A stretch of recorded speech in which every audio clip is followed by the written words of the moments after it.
बिस्मिल्लाहिर्रहमानिर्रहीम। अस्सलाम वालेकुम। ढाबा मज़ाहिर कुरैशी के चैनल पे खुश आमदीद। बकरीद स्पेशल में लेकर आई हूँ आप लोगों के लिए कढ़ाई स्पाइसी टिक्का बोटी, जो बहुत मज़ेदार बन के तैयार होती है।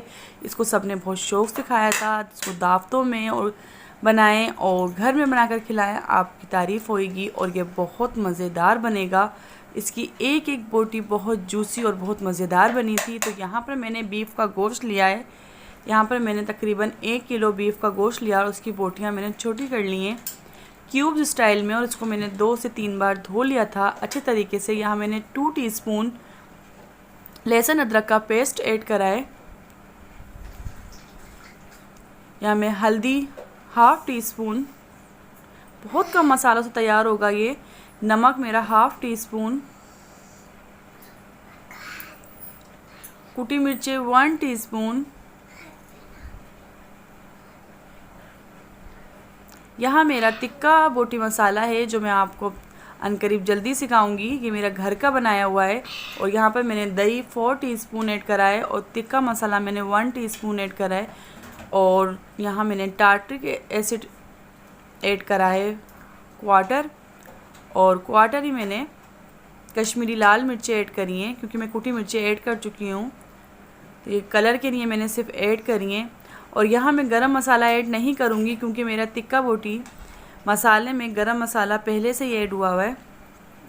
तो यहाँ मैं अच्छी तरीके से मिक्स कर लूँगी और तकरीबन 3 से 4 घंटे के लिए मैरिनेट करने के लिए रख दूँगी। तो मैंने तो तकरीबन 3 घंटे के लिए मैरिनेट करने के लिए रखा था अच्छा सा, ताकि एक एक बोटी में अच्छा सा मसाला और जूसी बोटी बने। तो आप चाहें तो इसको 2 घंटे में भी बना सकते हैं।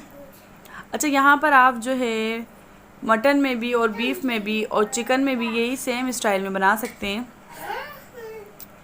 मैरिनेट करने के 3 घंटे बाद मैंने दोबारा जब देखा है तो इसको अच्छी तरीके से दोबारा एक बार मिक्स कर लूँगी, ताकि ये मसाले जो नीचे बैठ गए हैं बोटियों में अच्छे से मिक्स हो जाएं। और यहाँ मैंने एक कढ़ाई ली है, तो ये मैंने सारी बोटियाँ यहाँ पर ऐड कर दी हैं मसाले के साथ ही। और यहाँ 2.5 गिलास मैंने पानी भी ऐड कर दिया है। अच्छा, यहाँ मैंने अभी कुकिंग ऑयल ऐड नहीं करा है। और यहाँ पर मैं ढक्कन लगा दूँगी।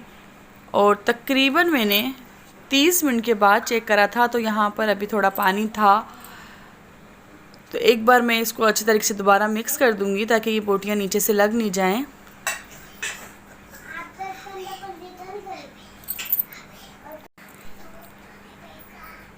यहाँ पर हम बोटी को भी चेक करेंगे कि बोटी हमारी गल गई है या नहीं गली है। तो यहाँ मेरी बोटी अभी शायद तकरीबन गली नहीं है और पानी भी इसका खुश्क नहीं हुआ है। ये देखिए, अभी नहीं गली है बोटी। तो अभी मैं इसको दोबारा दम लगा दूँगी हल्की आंच पे, कि इसका पानी अच्छा सा खुश्क हो जाए और बोटियाँ भी अच्छी सी गल जाएं। अगर हम इसको तेज़ आंच पे पकाएंगे तो हमारी बोटी अंदर से नहीं गलेगी। अच्छा, बकरीद के गोश्त पे आप क्या करें, यहाँ मैंने half cup cooking oil add करा है। तो साथ ही अब मैं पानी भी खुश कर लूँगी और ये मिक्स कर लूँगी और इसको फ्राई कर लेंगे। बकरीद के गोश्त में अगर आप एक पानी निकाल दें बॉयल करने के बाद, तो ये ज़्यादा हेवी नहीं होता है। यहाँ पर मैं अच्छा सा मिक्स कर लूँगी और तकरीबन यहाँ मेरी बोटी तैयार होने को है।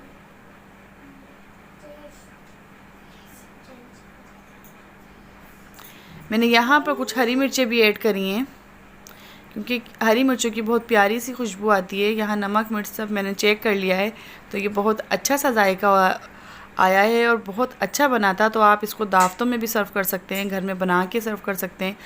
बहुत मज़ेदार बन के तैयार होगा। तो यहाँ मेरे चैनल को सब्सक्राइब कीजिएगा, लाइक कीजिएगा और बेल आइकन के बटन को लाजमी प्रेस कीजिएगा, ताकि मेरी हर आने वाली वीडियो की नोटिफिकेशन आप सबको सबसे पहले मिल सके। तो यहाँ पर मेरी तकरीबन ये बोटी टिक्का बोटी तैयार हो गई थी। इसका पानी मैंने अच्छा सा खुश्क कर लिया था और बोटियों को अच्छा सा मैंने फ्राई भी कर लिया था उसी ऑयल में। तो यहाँ पर तकरीबन मेरी ये तैयार है और मैं सर्व कर रही हूँ। तो ये बहुत मज़ेदार और बहुत जूसी तैयार हुई थी। तो ये कमेंट्स करके लाजमी बताइएगा ये मेरी बकरीद स्पेशल की रेसिपी कैसी लगी। अपना ढेर सारा ख्याल रखिएगा और मुझे दुआओं में याद रखिएगा। अल्लाह हाफिज़।